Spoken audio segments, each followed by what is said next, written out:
తమిళనాడులోని చిన్న సముద్ర తీర గ్రామం, కానీ ప్రపంచం మొత్తం నుంచి లక్షలాది మంది వచ్చే పవిత్ర స్థలం.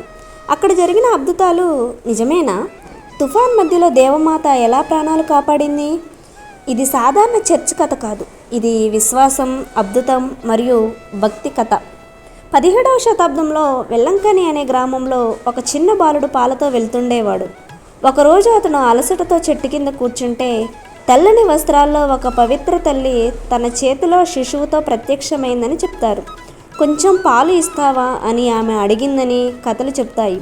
బాలుడు ఆమెకు పాలు ఇచ్చాడు. ఇంటికి వెళ్ళాక కుండ ఖాళీ అయిపోయిందేమో అనుకున్నాడు. కానీ ఆశ్చర్యం ఏమిటంటే కుండ మొత్తం పాలతో నిండిపోయి ఉంది. గ్రామస్తులు ఇది దేవమాత అద్భుతమని నమ్మారు. కొన్ని సంవత్సరాల తర్వాత పోర్చుగీస్ నావికులు తీవ్రమైన తుఫాన్లో చిక్కుకున్నారు. అలలు ఆకాశాన్ని తాకుతున్నాయి. నావ మునిగిపోతుందేమో అనిపించింది. ఆ సమయంలో వారు పవిత్ర తల్లిని ప్రార్థించారట. మా ప్రాణాలు కాపాడితే నీ పేరుతో ఒక ఆలయం నిర్మిస్తామని మొరపెట్టుకున్నారు. అద్భుతంగా తుఫాన్ ఒక్కసారిగా తగ్గిపోయింది.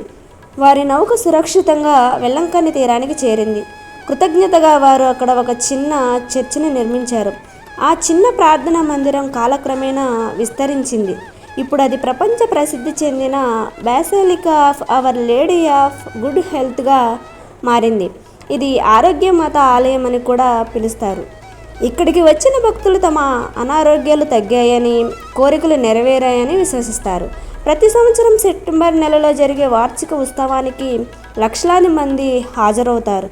వెల్లంకని కేవలం క్రైస్తవులకు మాత్రమే కాదు, హిందువులు, ముస్లింలు కూడా ఇక్కడికి వస్తారు.